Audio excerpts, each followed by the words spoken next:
Adituek erabateko eraldaketa aurreikusten dute gure hirietan. Azterlan honek, herritarrei ahotsa ematen die etorkizuneko hiria haien modura amestu eta adieraz dezaten. Etorkizuneko biztanleek beren hiri ideala berde amesten dute. Gehienek natura gehiago nahi dute. Zuhaitzak, gune berdeak eta parkeak. Oinezkoentzako kale gehiago, bidegorri gehiago, garraio publiko gehiago eta auto gutxiago nahi dituzte. Gehienek babesleku klimatikoak garatzearen alde egiten dute. 93%ak itzal-eremu gehiago nahi ditu eta 99%ak ikastetxeak, liburutegiak eta antzeko beste baliabide publiko batzuk udan irekita egotea nahi du temperatura altuetatik babesteko. Haien hiri idealak animalia gehiago izango lituzke, hegaztientzako ezeguneak eta intsektuentzako hotelak. Hiri hauen inguruan azpiegitura berriztagarriak egongo lirateke, eolikoak eta fotovoltaikoak. Gehienek, etxe bizitza guztien klimatizaziorako laguntzak eskatzen dituzte.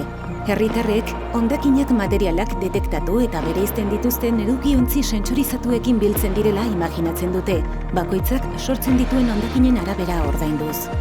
Herritarrek zalantzak dituzte etorkizuneko hirietan presentzia teknologikoa garatzeari buruz. 70%ari elitzaioke gustatuko etorkizuneko hiriko kaleetan aurpegia ezagutzeko teknologia egotea. Eta 80%ari elitzaioke gustatuko dronak egan ikustea gure segurtasuna zaintzeko. Gehienek daturik eta wifirik gabeko guneak nahi dituzte.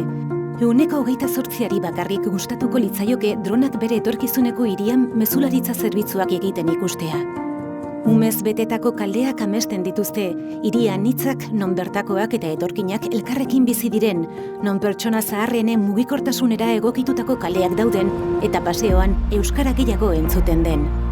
80%ak espazio komunitarioak dituen hiri ireki bat baloratzen du.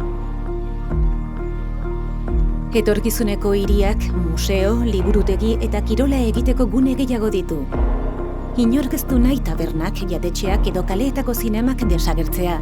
Eta 47%ari eliza gutxiago egotea gustatuko litzaioke. Haien hiri idealeko kaleetatik paseatzen duenean, gehienek merkatu tradizionaletako produktu freskoekin topo egin nahi dute. Hurbiltasuneko dendekin eguneroko beharrezko produktuak erosteko, udan izozki postuekin eta neguan gaztaina postuekin, baita gabonetako azokekin ere. Gehienek, etorkizunean janari lasterreko frankiziak eta apustu etxeak gure kaleetatik desagertzea nahi dute.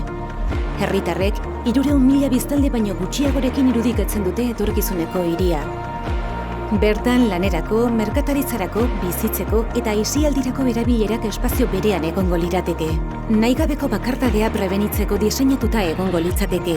Auzo guztietan, zerbitzu berdintasuna bilatuko litzateke eta emakumeak hobeto babesteko diseinatuta egongo litzateke.